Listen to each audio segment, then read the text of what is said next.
Welcome to Bialik-Rogozin, a Tel Aviv public school with 900 students from 51 countries. מאיפה? מאיפה המשפחה שלך? מהפיליפינים. This is Israel from the Philippines. היא נולד בקונגו. קונגו? What is your name?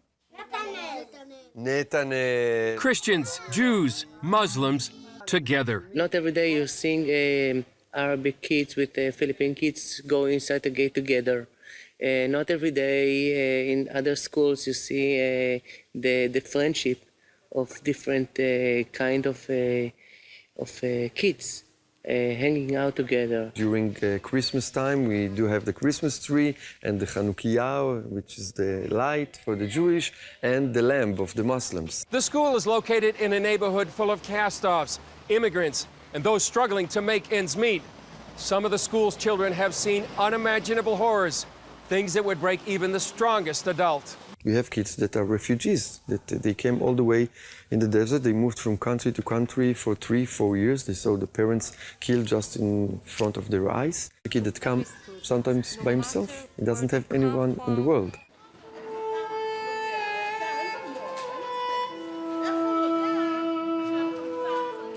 I see that my father, they killed front of me.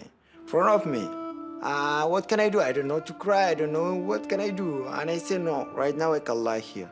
And I lie in a ground with my grandmother and my father. And after they go, I see my grandmother and my father, they die. I don't know what can I do, and I ran.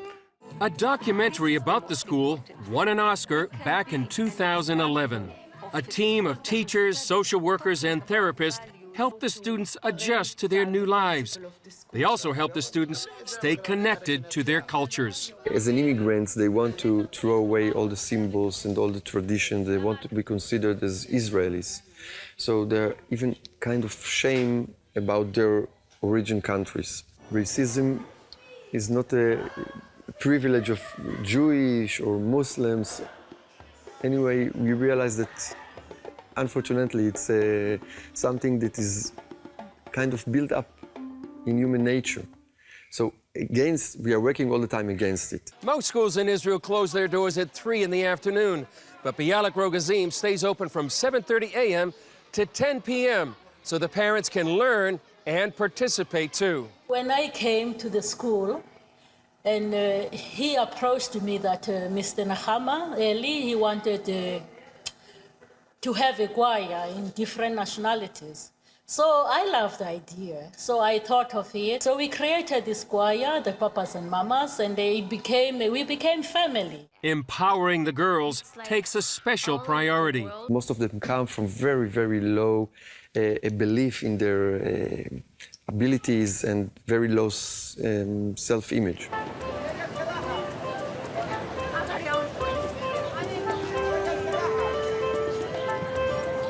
Sometimes I need my mom for girly stuff. Her mother was a role model, and we grew up from a God-fearing family. She knows about the Christian life of how to respect one another, how to fear God. He came here because this is the land of God. Now I feel safe.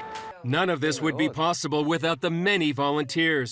Tomer has given his time for the last 7 years and knows each student by name. I'm attached to the school. It's like a second home to me. Every kid needs to know his family. I still come back to visit. It's still home to me. And many of the volunteers we spoke with felt the same way. I used to be a counselor in a youth movement before I came to volunteer here, but I've never felt such a connection with some kids. And I don't know, it impacted a lot of my way of thinking, like it changes things. Working at the school is more than a job.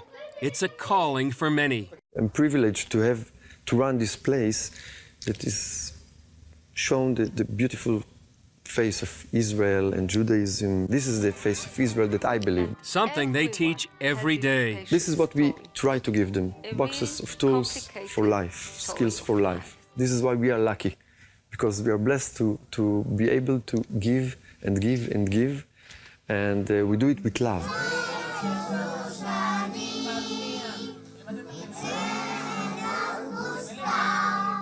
Chris Mitchell, CBN News, Tel Aviv.